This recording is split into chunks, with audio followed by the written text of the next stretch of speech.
os animaram e depois partiram. Fecha seus olhos, amém, irmãos? Pai, muito obrigado, Senhor, muito obrigado pela Tua palavra. Muito obrigado por esse testemunho vivo que atravessa as gerações, nos ensinando, impactando, Senhor. Obrigado por essa palavra revelada. Eu peço ao Senhor, Pai, que o Senhor nos dê espírito de sabedoria, espírito de revelação, nos dê pleno, Senhor, entendimento de quem o Senhor é. Nos revela a Tua palavra, Senhor, abra os nossos olhos, tira as escamas dos nossos olhos, tira, Senhor, tampões dos nossos ouvidos. E Deus, que assim como essa palavra o Senhor fez entrar na cabeça de Lídia, o Senhor também abra a nossa mente, para que nós possamos receber o que o Senhor tem para falar conosco hoje. Guia esse momento, Pai, e que seja tudo feito para a glória do Senhor e pelos interesses de Jesus Cristo. Amém. Glória a Deus, irmãos. Aleluia. Primeira coisa que eu quero falar com os irmãos, sobre essa igreja que ficava na Macedônia, cidade de Filipos, foi a primeira igreja da Europa. Veja que Paulo e Silas tinham um programa no coração. Eles tinham já um destino planejado. Nós vamos para as igrejas, aliás, nós vamos pregar o Evangelho e plantar igrejas na Ásia. Mas o próprio Espírito Santo os parou e não deixou, e os impediu, e disse, e revelou, e Deus ali revelou para eles qual era o propósito do coração deles. Amém, irmãos? Então, a primeira coisa que eu quero que você entenda é que de todas as igrejas que Paulo plantou, essa igreja de Filipos, era a igreja, ela foi especial. Ela foi a primeira igreja plantada na terra dos gentios. Foi a partir dessa igreja que o Evangelho chegou para o Ocidente. Deus é maravilhoso. Sabe, nós fazemos planos, até justos, e até condizentes com a palavra de Deus, mas o Senhor nos chama esses dias para ser sensíveis ao que Ele quer dizer. Amém, irmãos? Não era errado Paulo querer pregar na Ásia, não era errado ele planejar ir até os irmãos, mas graças a Deus ele era um homem sensível para entender que os planos de Deus eram superiores e perceber a vontade de Deus. Muito se fala sobre vontade de Deus. Muito se usa isso, às vezes, como uma desculpa até, para não fazer certas coisas. Entenda, eles não estavam esperando uma revelação divina para fazer o que Deus já tinha mandado, que era pregar o Evangelho. Amém, irmãos? Você não precisa de uma revelação divina para saber que eu tenho que pregar o Evangelho. Você não precisa de uma revelação divina para pregar o Evangelho ao seu vizinho. Você não está precisando que Deus fale com você para pregar para o seu colega de trabalho. Isso já é para ser feito. Aleluia, irmãos. Entretanto, homens e mulheres sensíveis à vontade de Deus, sensíveis na caminhada, porque a gente fica parado, esperando Deus fazer algo extraordinário, para que a gente faça algo. Não. Deus falou com Paulo na caminhada. Paulo já estava indo, Paulo já estava no caminho. E ele revelou para Paulo, e Paulo sensível, junto com os outros irmãos, entenderam que Deus tinha um plano diferente. E, irmãos, você que já estudou história, isso tem um impacto na história mundial, esse pequeno desvio de rota que Deus fala com um irmão que foi sensível ao Espírito, mudou e direcionou o mundo para um outro caminho. A Europa foi inundada com o Evangelho. A Europa era o plano de Deus, e curiosamente foi a Europa que fez com que o Evangelho chegasse aqui para nós, nas Américas. Foi a Europa que resolveu explorar um novo mundo, não foi a Ásia. Veja como Deus, irmão, nós precisamos aprender a confiar no que o Senhor fala. Deus tem um plano maior. Às vezes, mesmo a direção correta, o entendimento correto da vontade de Deus, e essa sinceridade em querer cumprir, muitas vezes não é suficiente. Porque sinceridade, diga assim, sinceridade não é o bastante. Diga assim, sensibilidade é o que precisamos. Sensibilidade, irmãos. Porque sincero, uma criança é sincera. Bicho é sincero. Seu cachorro não mente para você quando ele está com fome, ele está com fome mesmo. Ele é sincero, aleluia. O diabo é sincero. Ele é sinceramente enganador. Sabe?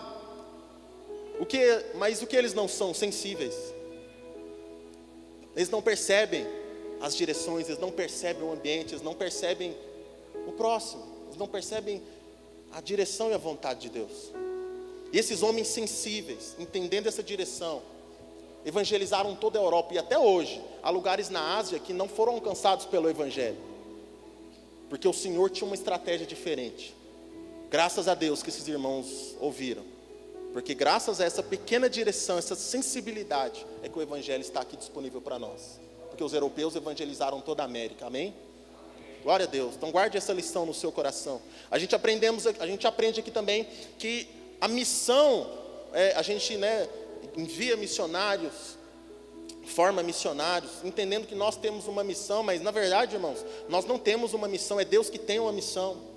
Nós somos cooperadores da missão de Deus. Portanto, quem designa, quem direciona para onde devemos ir, quem traz as estratégias ao coração, precisa ser o próprio Deus. Lembrando que você não precisa de uma direção para começar a fazer o que Deus já pediu, mas que você aprenda a ser sensível, que durante a caminhada o Senhor vai guiar os seus passos. Amém, irmãos?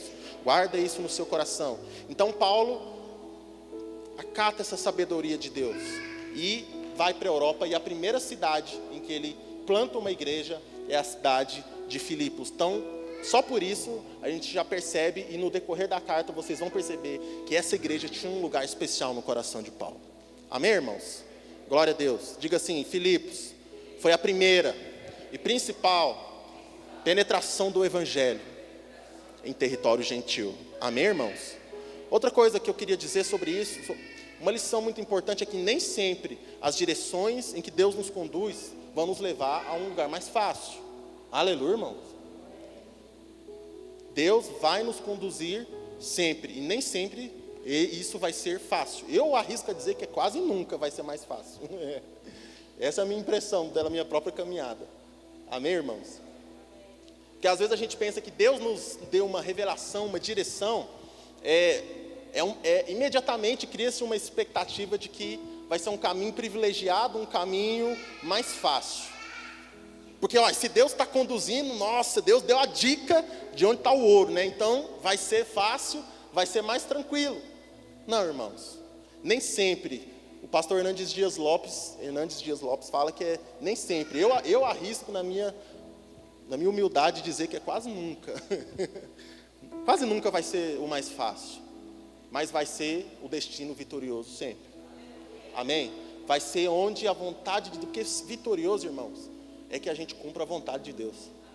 Isso que é vitória. Amém? Quantos já leram a história de Abraão e de Ló? Quantos já leram? Os dois moravam perto de uma cidade chamada Sodoma. E eles estavam procurando onde morar. Ló fez uma escolha carnal. Ele avaliou onde seria melhor. Onde seria melhor para ele, onde o terreno ia valorizar mais. Onde ia ter uma farmácia perto, está entendendo? Uma padaria ali, um lugar bom de morar, onde tem comércio, onde tem oportunidade. E ele fez uma escolha lógica. Abraão não, Abraão foi direcionado pelo Senhor. E Abraão foi mandado para onde, irmãos? Quem sabe? Diga, para o deserto. Amém, irmãos? Pelas nossas escolhas, uma cidade é melhor que um deserto. Mas foi para um deserto que Deus guiou Abraão. Entretanto, fazendo essa vontade de Deus, Abraão e sua família foram livrados do juízo que caiu em Sodoma. E Ló perdeu tudo. Pela misericórdia de Deus, e que ele e sua família não morreram. Então, irmãos, sensibilidade.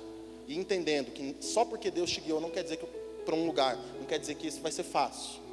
Eu me recordo uma vez em que o Senhor me direcionou em algo muito específico. E eu discerni do meu coração que era do Senhor. E eu compartilhei com alguns amigos próximos. E um amigo que eu amo muito, um homem de Deus, falou assim: irmão, depois você me contou aquilo, eu tive um sonho. E ele me contou: olha, esse caminho, eu via você e a Amanda trilhando um caminho. E esse caminho era cercado por serpentes. E haviam serpentes no alto das árvores, olhando vocês e querendo pular sobre vocês. E mais na frente havia um buraco cheio de serpentes, e vocês estavam prestes a cair lá. Você não quer rever isso que você disse para nós, essa direção de Deus? Eu falei: irmão, eu vou orar sobre isso. Eu prometo que eu vou orar, porque eu sei que você é homem de Deus. E eu orei ao Senhor. E Deus falou tão claro no meu coração, irmãos. Deus falou assim: É esse mesmo caminho. E eu respondi a ele, eu falei assim: irmão, eu não duvido que o caminho possa ter isso. Eu não sei, mas não que eu duvide. Mas só porque o caminho é assim, não quer dizer que o Senhor, não quer dizer que não seja um caminho de Deus. Se o caminho é assim, eu não sei. Se vai ser assim, eu não sei. Eu só sei de uma coisa, é para eu ir para lá. E se tiver que ser assim, amém. E foi assim mesmo, foi difícil. Foi muito difícil. Mas qual foi a conclusão dele? E a gente conversou sobre isso. Ora, só porque vai ser um caminho tortuoso, cheio de dificuldades e tribulações, por que que isso significa que não é um caminho de Deus? Entende isso, irmãos? Porque a gente não pode ser guiado como Ló, entendendo onde é melhor aos nossos olhos. A gente tem que ser guiado por Deus.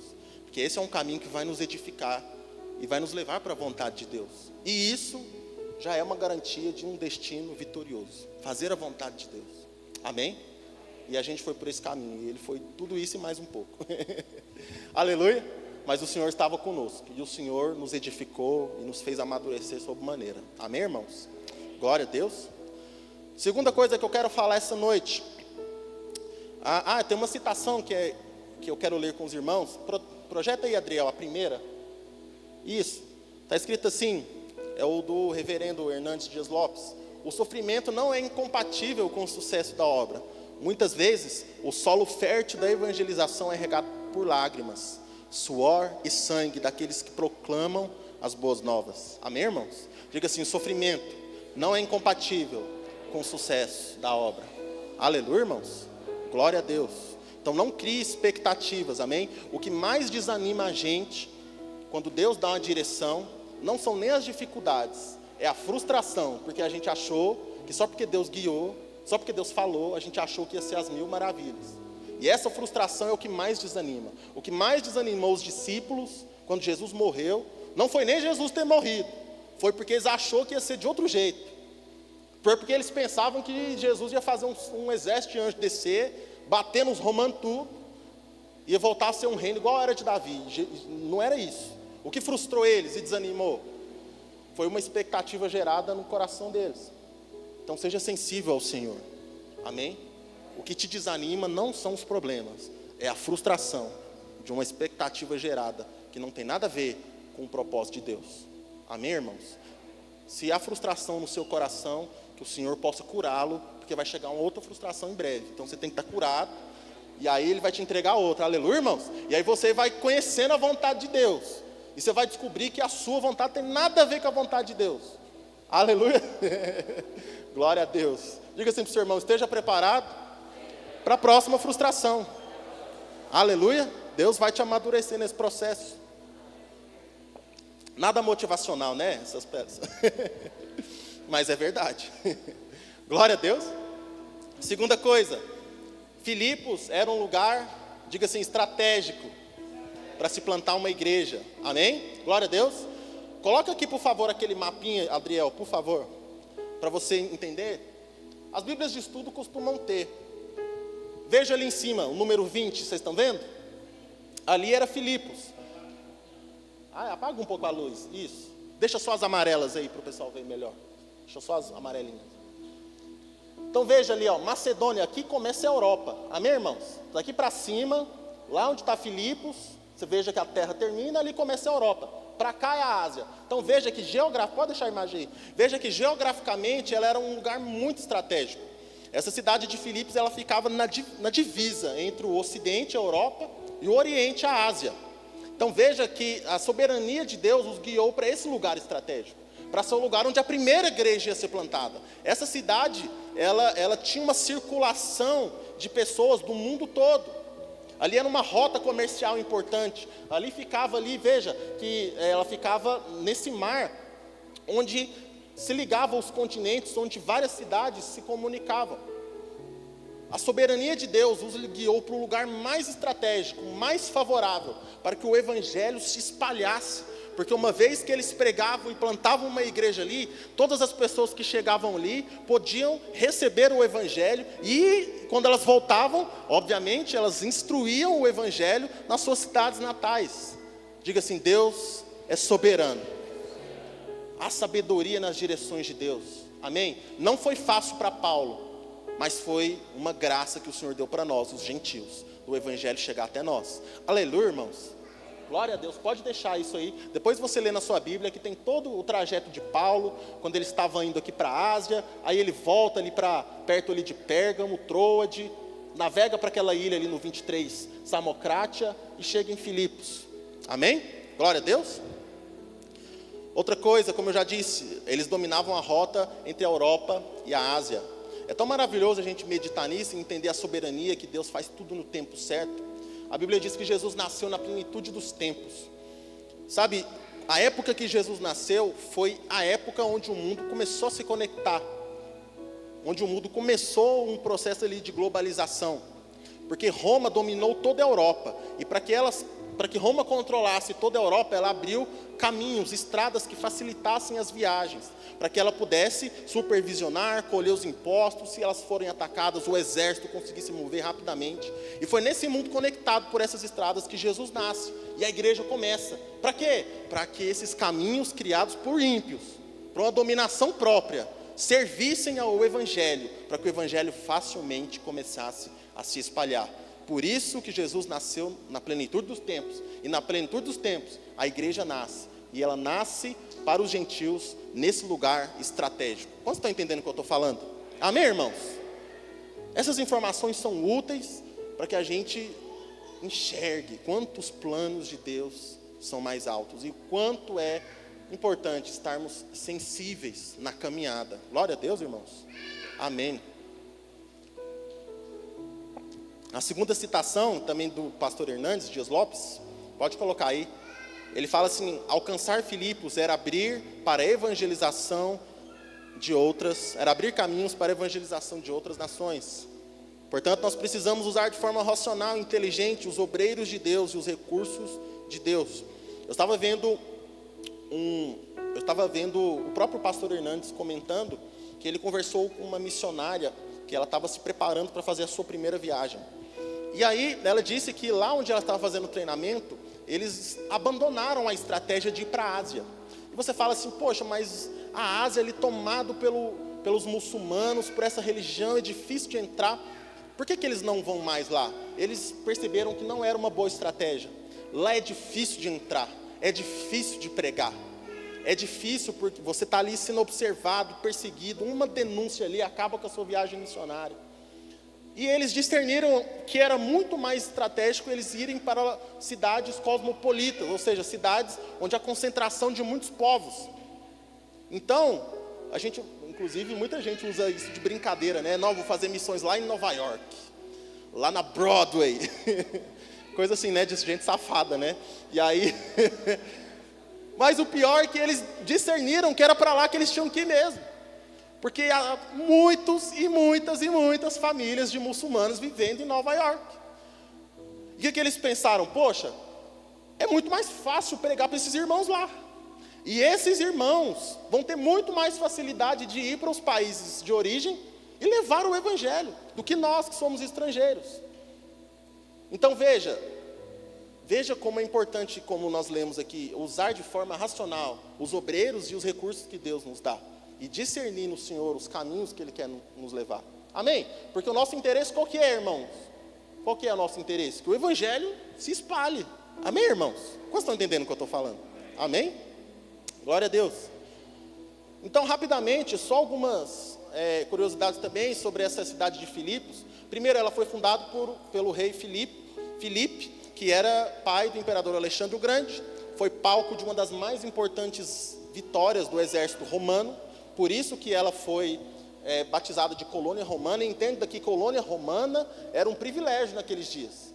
Era como se fosse um pedaço da Roma, daquele império que dominava todo o país.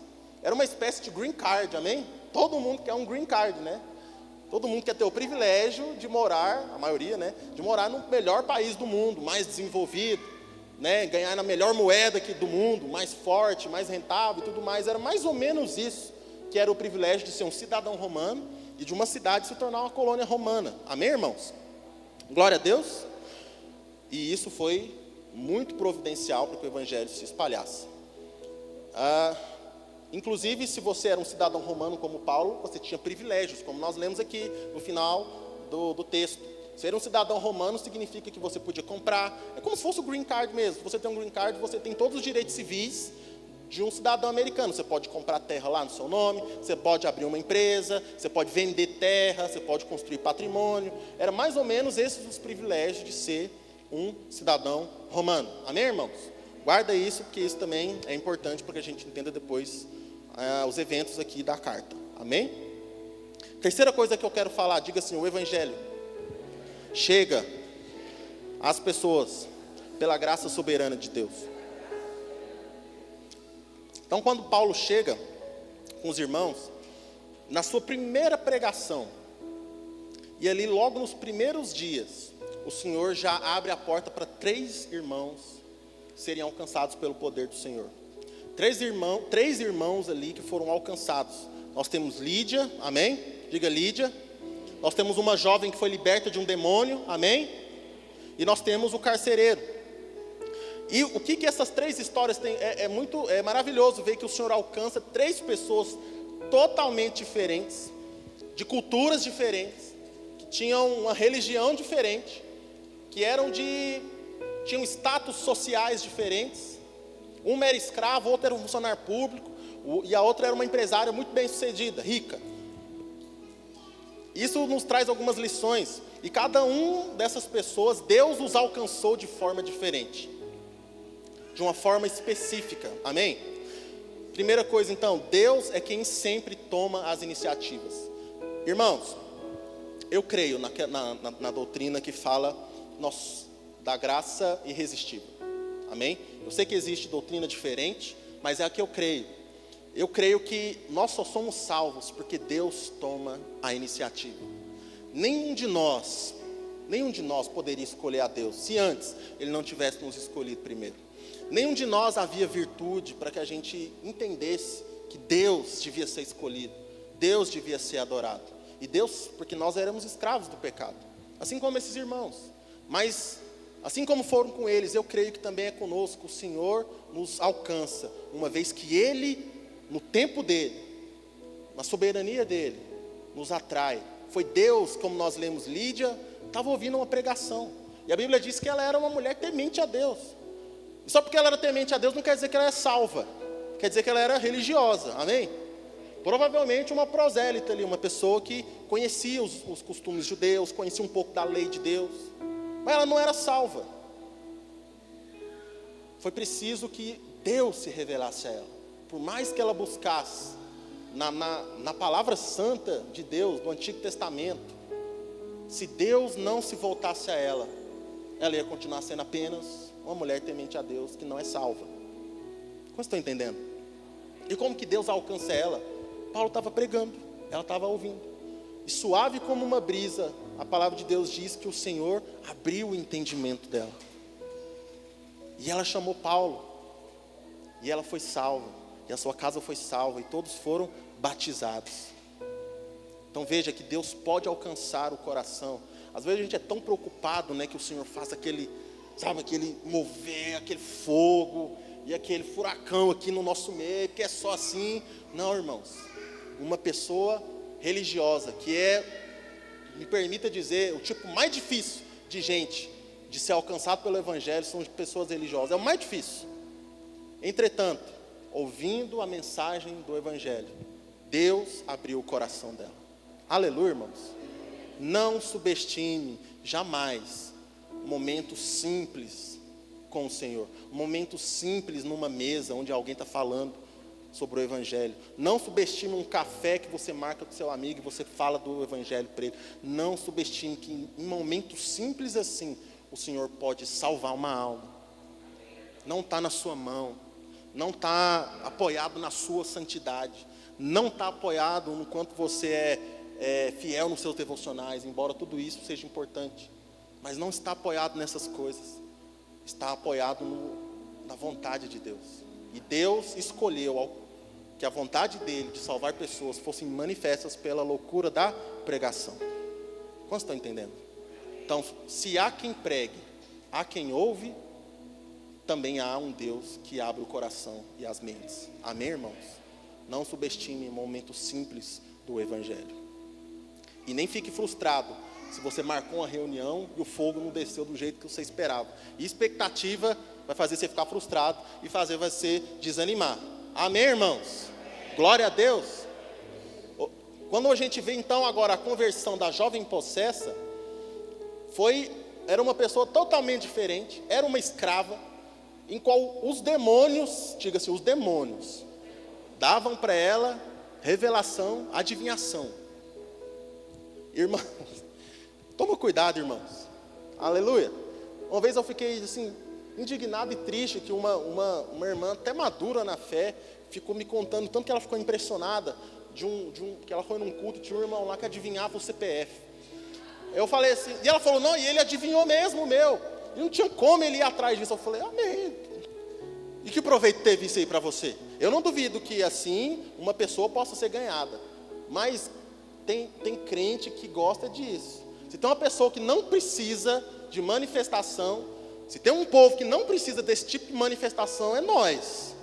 Ímpio pode precisar, amém? Glória a Deus. Mas nós não precisamos, mas a gente lota as igrejas, cheio de crente, para ver um cidadão adivinhar CPF. Irmão, é duro, viu? É duro. E a gente fica querendo que aconteça aqui, achando que isso é o ápice da vida, né? Da igreja. Não, irmãos. Eu não me atrevo a dizer que esse irmão estava com demônio, de maneira nenhuma. Mas o fato é que nós lemos numa Bíblia uma pessoa que adivinhava por poder de demônios. Que demônio sabe adivinhar, amém, irmãos? Aleluia. Então, irmãos, não se preocupe com essas coisas, amém? Não fique achando que você é menos santo, menos ungido, porque você nunca adivinhou o CPF de alguém. Pare com isso. Porque ninguém nunca caiu no chão, sabe, babando quando você orou. Não, irmãos, preocupa com isso não. Deus pode usar momentos simples. Pode usar esses momentos também. Seja apenas fiel à palavra de Deus. Aleluia. Glória a Deus. Crente gosta de uma exibição de poder, né? Mas filhos de Deus gostam de conhecimento da vontade do seu Pai. Aleluia. Glória a Deus. Então, a conversão dessa mulher foi mais, sim, né? Foi diferenciada, né? Foi Paulo, na autoridade do Espírito Santo, autoridade de Jesus, expulsando o demônio dela. E, bom, a Bíblia não diz claramente se ela foi salva, não diz. Mas podemos dizer que sim, Paulo estando ali naquele lugar, ele foi usado para libertar uma pessoa que era cativa de demônios e cativa de pessoas que usavam dessa clara evidência que ela tinha para ter lucro. Ela era uma escrava. Amém, irmãos? Glória a Deus.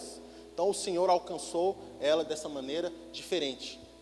Terceira coisa, terceira convenção era do carcereiro. E na conversão desse homem, houve realmente uma manifestação poderosa da presença de Deus, que também pode ocorrer. Deus pode ganhar pessoas assim. Amém? Deus me ganhou mais ou menos como Lídia. Eu estava ali numa conversa individual com minha irmã, esse irmão orou por mim. E eu não sei o que aconteceu, minha mente se abriu para o Evangelho, simples assim. Mas existem pessoas como o André, que contou o testemunho dele. Deus alcançou ele na cadeia. Deus deu ali palavras para ele. Deus deu ali, sabe, uma direção para ele. Ele teve fé e foi salvo. Talvez tenha irmãos aqui que foram libertos de cativo, de demônio. Talvez há irmãos aqui que realmente estavam na reunião e aconteceu uma manifestação sobrenatural. A coisa mais importante é você não achar que o único jeito que Jesus salva foi o jeito que ele te salvou. É isso que importa, amém? Que Deus pode salvar de diversas maneiras. Glória a Deus.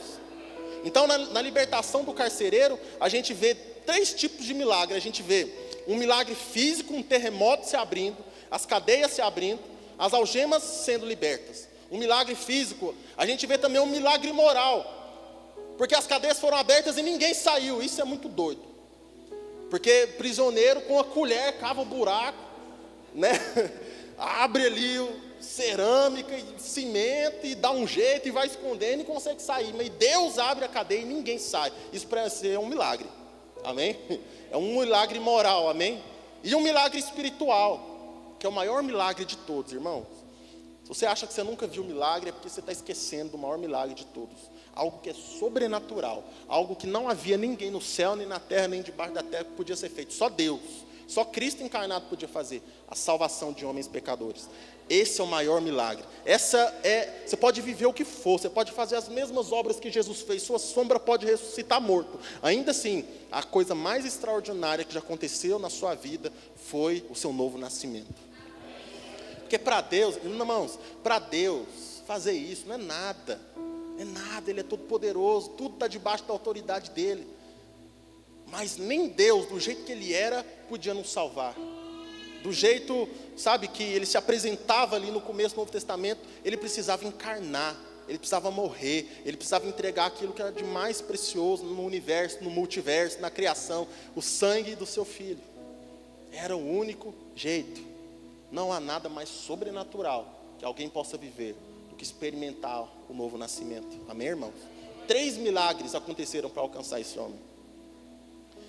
Irmãos, e deixa eu falar algo assim que o Senhor ficou me constrangendo quando a gente estava meditando nessas coisas. Às vezes, como eu disse, né, desse exemplo aí do irmão aí, do CPF, das revelações, daquele trem. Às vezes, irmãos, eu fico pensando se a gente estivesse nessa cadeia, sabe? Crente. E Deus fizesse tanta coisa. Terremoto, e os irmãos não queriam sair. Eu fico me perguntando, para onde o que a gente ia ficar olhando, sabe? A gente ia ficar olhando o poder de Deus que tremia o suficiente para abrir cadeias, mas da mesma forma nenhuma pedra, nada desmoronava na cabeça de ninguém. A gente ia ficar admirando isso. Eu só sei que Paulo, nessa manifestação de poder de Deus, não tirava o olho do carcereiro. Não tirava o olho do seu irmão. Porque, por mais impressionante que seja um acontecimento desse, o coração de Paulo não estava nisso. Estava no irmão. No irmão que o prendeu. Porque ele estava fazendo algo que era a vontade de Deus. Ele estava olhando para o irmão. Ele estava, sabe, imagine que algo extraordinário aconteça aqui. Às vezes não acontece nem nada de muito extraordinário e a gente não consegue ver o irmão. Às vezes chega um irmão que é visitante e a gente não vê. Ele fica sozinho. Às vezes tem um irmão que está chorando aqui o culto inteiro, sozinho, ninguém vê. E eu falo de mim, irmãos, também. Porque a gente vem para cá muito interessado em ser satisfeito, em receber. E a gente não discerne o corpo. Isso é a ceia, né? A gente não, olhando muito para cima, sendo que Deus está querendo que a gente olhe para o lado. Quantos entendem o que eu estou falando? Deus me constrangeu e eu falei, Senhor, o que a gente ainda não viu do Senhor? O que a gente não entendeu ainda do Senhor? Para que a gente seja tão religioso, pensando que isso é espiritualidade. Espiritualidade não é um povo fazendo liturgias. Espiritualidade é um povo que entende que o seu chamado é restauração de relacionamento, é o próximo, é a comunhão. Essa é a verdadeira espiritualidade. Espiritualidade não é você fazer manifestações de poder. A espiritualidade na nossa vida, ela é revelada à medida que a gente vê e percebe a qualidade das nossas relações. Você pode vir aqui, irmão, e pode mesmo fazer o mover que for, mas se você tratar mal sua esposa, você é qualquer coisa, mas você não é espiritual. Você pode vir aqui, irmão, fazer a manifestação de poder que for, adivinhar o RG de todo mundo, fazer o fogo cair do céu, fazer um anjo descer aqui na autoridade no nome de Jesus, mas se as suas relações são destruídas, se onde você vai, tem sempre uma relação destruída, uma pessoa que você não quer encontrar, porque ficou um trem mal resolvido, você é qualquer coisa, mas você não é espiritual. Espiritualidade é qualidade das relações. No que depender de nós, temos paz com todos. Nem sempre depende de nós, mas no que depende de nós, temos paz com todos. Que o Senhor nos abra o coração. Se há relações estremecidas, problemas, e que da sua parte você não resolveu, saiba que o Senhor quer te conduzir para uma verdadeira espiritualidade, onde há reconciliação. Amém, irmãos? Glória a Deus. Se você não ama o seu irmão, você não ama a Deus. Espiritualidade é amar o seu irmão. Amém? Aconteceu toda essa manifestação e Paulo estava olhando para aquele homem que estava prestes a tirar a sua vida, de tanto desespero. Pregou o evangelho para esse homem, disse, não fique assim, a gente está aqui. Por que a gente passa por dificuldades? E o Senhor me constrange também quando eu penso nessa parábola, nessa história. Por que crente fazendo a vontade de Deus é preso, é açoitado? Por que crente fica doente? Por que um crente, filho de Deus, debaixo das promessas, com o Espírito. Por que um crente vai parar no UTI? Por que tragédias acontecem na família de crente?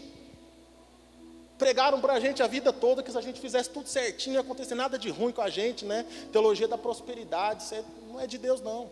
Acontece coisa ruim com crente, quem sabia disso? Amém, irmãos? Mas por que acontece? Para que a gente seja levado à verdadeira espiritualidade. Paulo foi preso porque Deus queria que ele tivesse um encontro com o irmão. Se um dia você parar na UTI, irmão, não fica ansioso não. Deus está no controle. Ele só quer que você tenha um encontro com alguém que está lá também. Ele quer que você seja o consolo para alguém que está lá também. Amém? Certa vez nos chamaram um pastor para orar por um senhor que estava na UTI, entre a vida e a morte. E a família desse senhor, os irmãos não se falavam, eram brigados e tal. Mas quando o pai dele foi para a UTI, eles se juntaram lá, porque não sabiam o que ia acontecer, o pai dele podia morrer, chamaram o pastor para orar. O pastor foi lá, orou por eles. Quando ele saiu, orou pelo senhor. Quando ele saiu, os irmãos perguntaram assim para ele: e aí, como é que foi? Ele falou assim: uai, tá tudo certo. Orei porque o Senhor fizesse a vontade dele. Orei porque o Senhor manifestasse a sua plena vontade. E agora eu vou fazer uma pergunta para vocês. Se o seu pai pudesse escolher entre viver e vocês se reconciliar, ou vocês se reconciliarem, o que você acha que ele ia preferir? Eu acho que ele ia preferir morrer sabendo que vocês se reconciliaram, que a sua família se reconciliou. Então, se ele morrer ali, está de bom tamanho, porque pelo menos vocês se encontraram. E vocês vão ter que entrar num acordo, nem que seja para pagar a conta aqui do hospital, vocês vão ter que conversar. Quem está entendendo o que eu estou falando? Por que um homem de Deus vai para uma UTI? Por que um homem de Deus morre? Para gerar encontros. Por que sentimos fome? Porque era para a gente se encontrar na mesa. Por que há necessidades?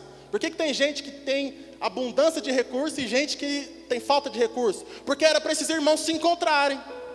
Era para o recurso achar a necessidade. Era para aquele que tem achar aquele que não tem, compartilhar. E era assim que a igreja vivia lá em Atos 2.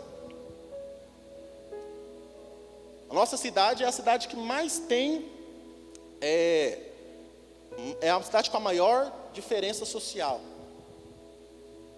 É a cidade que está juntando um povo muito rico, mas que tem gente muito pobre.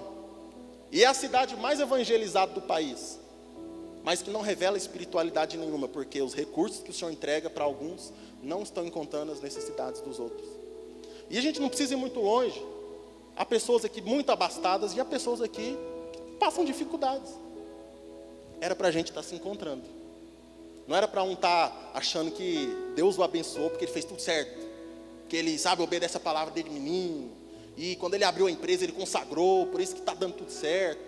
E não era para o outro ficar achando que Deus esqueceu dele, que ele fez tudo errado e é por isso que agora está passando dificuldade. Não era nada disso. Era para esses irmãos dividirem uma mesa e amando um ao outro, suas necessidades e recursos se encontrassem. Esse é o propósito do evangelho, isso é espiritualidade. Como vocês estão entendendo o que eu estou falando? Paulo foi preso, houve a manifestação e Paulo não saiu da cadeia, porque Paulo não estava lá para encontrar o carcereiro. Ele não ia sair de lá até que esse irmão fosse alcançado pelo evangelho. Amém, irmãos? Glória a Deus. Como já falamos, o evangelho ele vem a nós de maneiras muito transformadoras. Outra coisa interessante em Filipos, nessas 3 conversões, é como Deus não tem barreiras não faz acepção de pessoas. Uma das maiores dificuldades dos apóstolos era botar isso na cabeça, principalmente quem era judeu. Porque o judeu era o quê? Era o povo separado, era o povo privilegiado, era o povo que tinha o conhecimento, eram os descendentes de Abraão. E nessa carta, inclusive, uma das coisas que Paulo fala é contra isso também. Toda a carta Paulo fala sobre isso, porque isso fazia com que a igreja ficasse dividida entre os judeus e os gentios. Não, para vocês virem para cá, vocês têm que circuncidar. E vocês têm que entender que vocês sempre vão ser um pouquinho mais abaixo que nós, porque nós somos filhos de Abraão. E aí Paulo toda vez fala, Israel não é quem nasceu de Abraão. O verdadeiro Israel não é quem tem descendência sanguínea de Abraão, quem for circuncidado na carne, o verdadeiro Israel, que significa príncipe de Deus, os verdadeiros príncipes de Deus, é a igreja, é quem foi circuncidado no Espírito, é quem recebeu o Evangelho e teve a mesma fé que Abraão teve. Esse é o povo de Deus. Tem crente também que toda igreja é quase uma reunião da sinagoga, né? O pastor só falta usar o chapelinho aqui, tem a bandeira do Israel, e o chofar, e o negócio. Aleluia, não tem problema ter essas coisas não. O ruim é passar o entendimento de que até hoje você pensa que é quem nasceu de Abraão que é o povo de Deus. E que nós temos que colar neles lá para ser abençoado. Não, irmãos. Se um judeu não receber o Evangelho e ter a mesma fé no Espírito que Abraão teve, ele está lascado, vai para o inferno. Porque o povo de Deus é quem crê semelhantemente como Abraão creu. Tem a mesma fé de Abraão. É a igreja. E a igreja não tem divisão. Deus salva uma empresária bem-sucedida, uma escrava, que era a mesma coisa que um objeto naquela época. E Deus salva um funcionário público. Deus salva uma pobre. Deus salva um classe média, aleluia. E Deus salva um rico. Que Deus não importa com essas coisas. Deus não importa com a cor de sua pele. É um absurdo que haja divisões na igreja por pele, por sexo, ainda que seja por orientação sexual. Deus não vê essas coisas. Deus só sabe de uma coisa: se ele crê no Evangelho, vai ser salvo ele e a casa dele. Não interessa se ele é de direita ou se ele é de esquerda. Se ele crê no Evangelho, ele vai ser salvo, ele e toda a sua casa. Deus não tem barreiras, e é um pecado dos piores. É o pior pecado. Você acha que ser gay é ruim? Vou te falar o que é pior. É divisão. É você achar que porque você não tem aquele pecado, você é melhor que ele. Ou mais santo, ou mais privilegiado, ou mais abençoado. Todos pecaram e carecem da graça de Deus.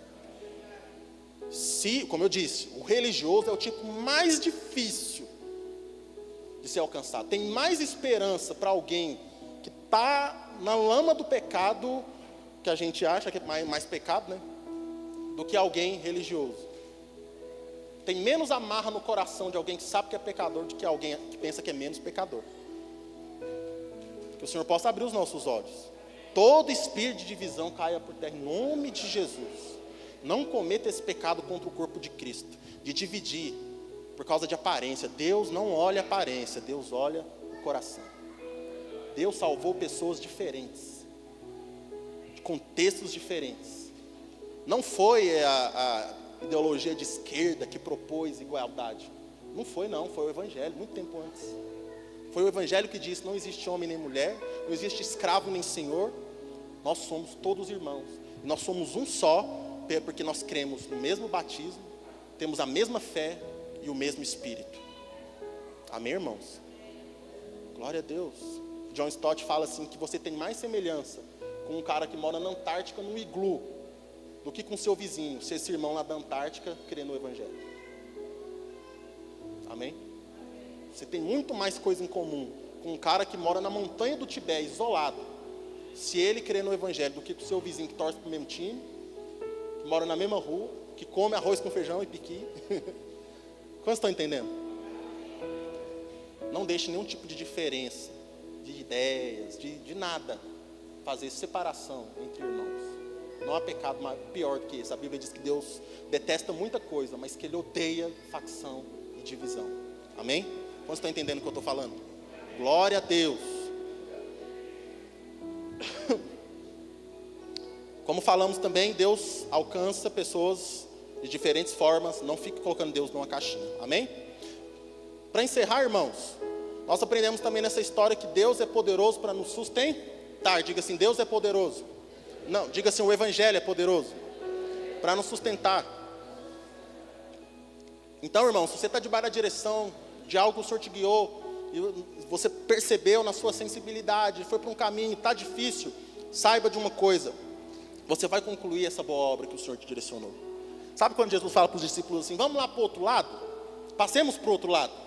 Aí eles, ok, entram no barquinho, acontece aquela tempestade, eles pensam que vão morrer. Sabe o que poderia sustentá-los e deixá-los com fé de que eles não iam morrer, mesmo naquela tempestade, mesmo com a água entrando, com aquele vento, com aquelas ondas? Sabe o que poderia dar fé e descanso para ele, para fazer eles dormir, igual Jesus estava? Uma palavra. Jesus disse: nós vamos para o outro lado. Só isso.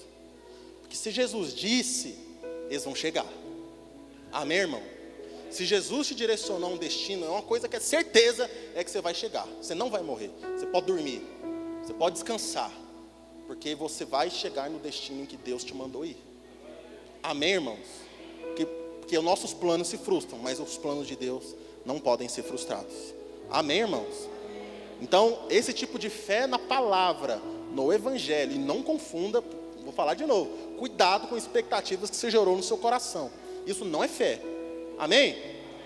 Fé é você estar convicto de algo que Deus falou. O que você pensa que é fé? Não, eu vou abrir uma empresa. Nossa, e eu creio que vai ser, que vai dar certo. Eu creio, eu vou ungir minha empresa. Não, isso não é fé. Isso é expectativa. Agora, se Deus fala, vai por esse caminho. Veja, o que te direcionou a fazer algo foi uma palavra. E aí você crê nela, isso é fé. Porque você não tem expectativa do que vai acontecer, você tem convicção do que Deus falou. Isso é fé. Amém, irmãos? Glória a Deus. Amém. Então veja que o evangelho sustentou eles nessa certeza.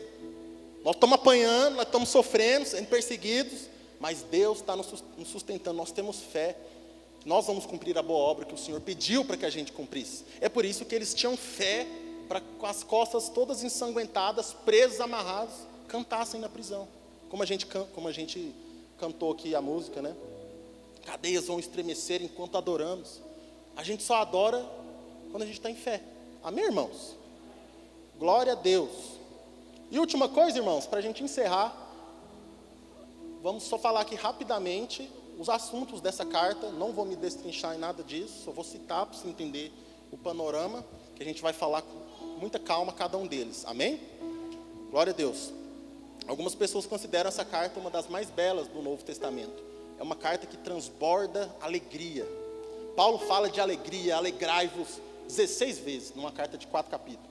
É em Filipenses que está escrito, alegrai-vos sempre no Senhor. Outra vez vos digo, alegrai-vos.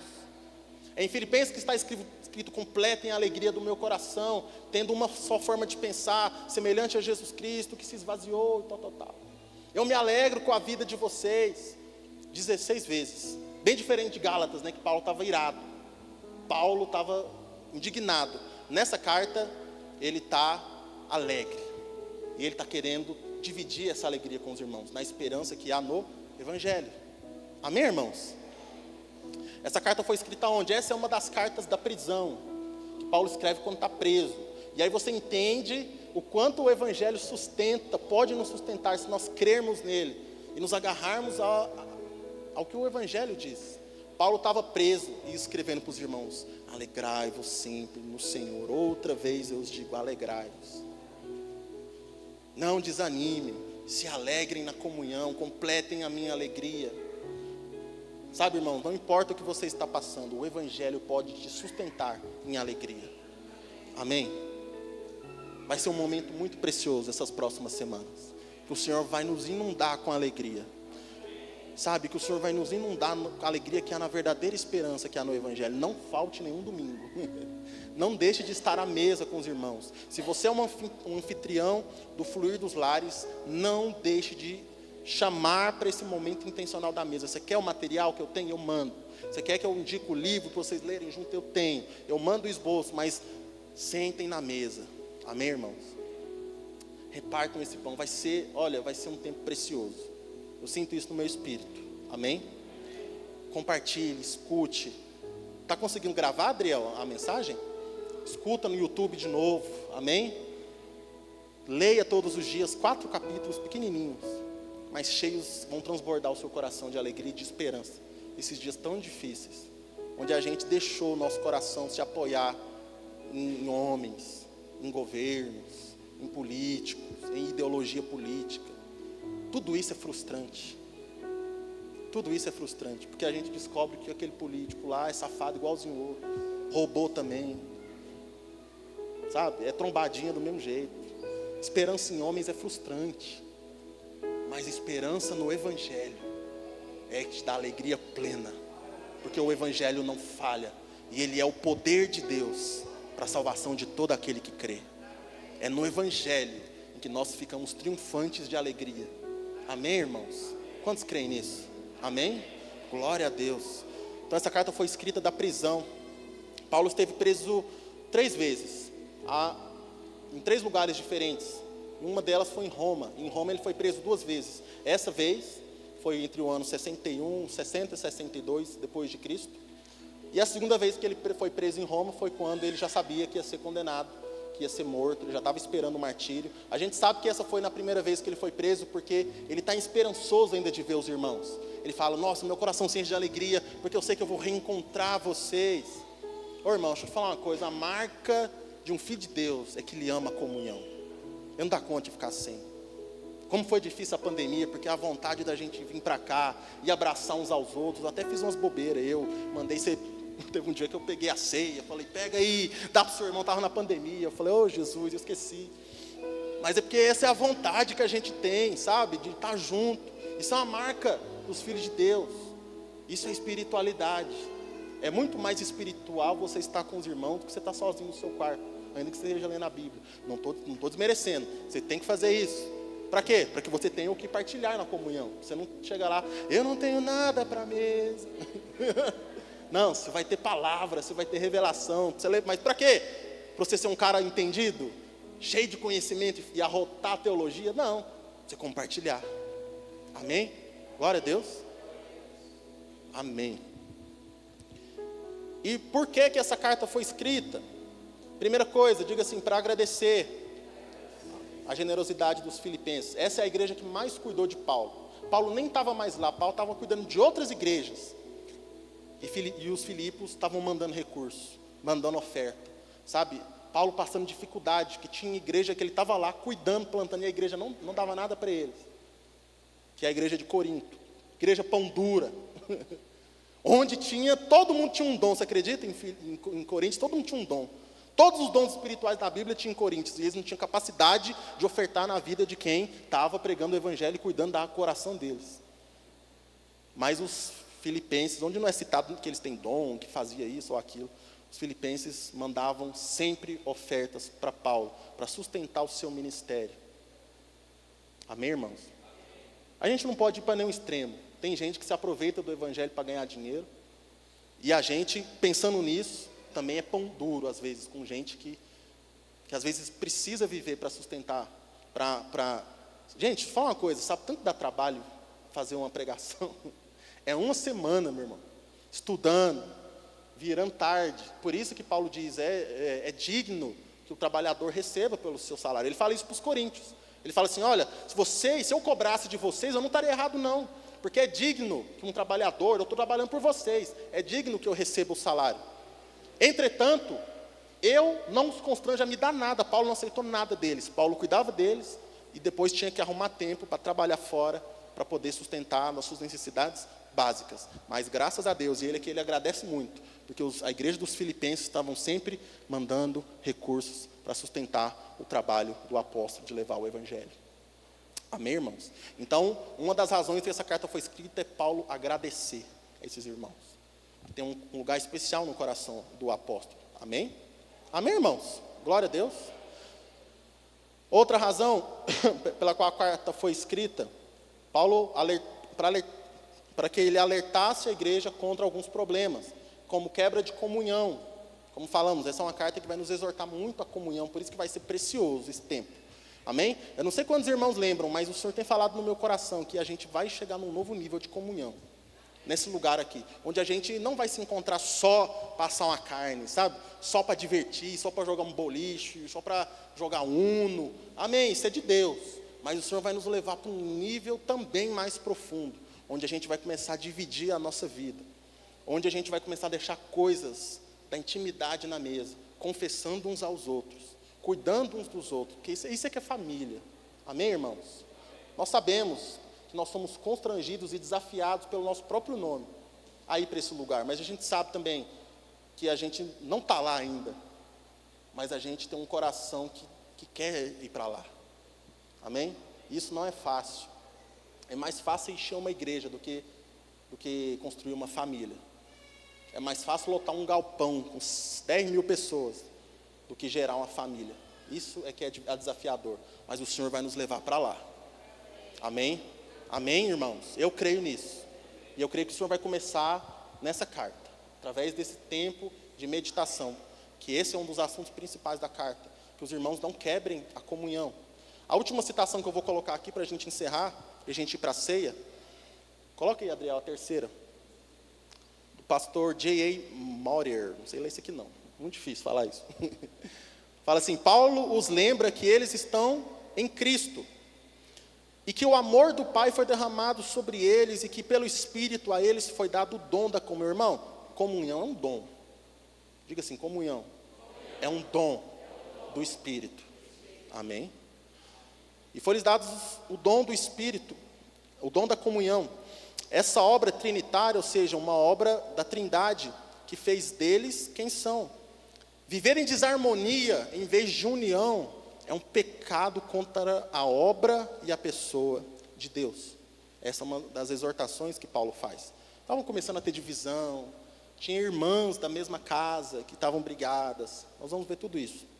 Outra coisa que fala na carta, Paulo, como sempre, sempre tem falso mestre. Já reparou que toda carta Paulo tem que combater falso mestre? Não mudou, tem hoje também. Então isso vai ser providencial para nós. Gente judaizante, gente gnóstica, que não cria que a matéria era toda pecadora, então Jesus não podia encarnar, e isso era contra o Evangelho. Então Paulo também fala contra essas doutrinas. E para encerrar, as principais ênfases da carta, diga assim: alegria, unidade, a pessoa de Cristo e a segunda vinda de Cristo. Vamos falar de novo, diga assim: alegria, unidade, a pessoa de Cristo e a segunda vinda de Cristo. Amém, irmãos? Uma carta que transborda de alegria. Quem era da escolinha dominical que cantava a musiquinha? Alegrai-vos sempre no Senhor. Só eu, sou crente velho, criado na igreja.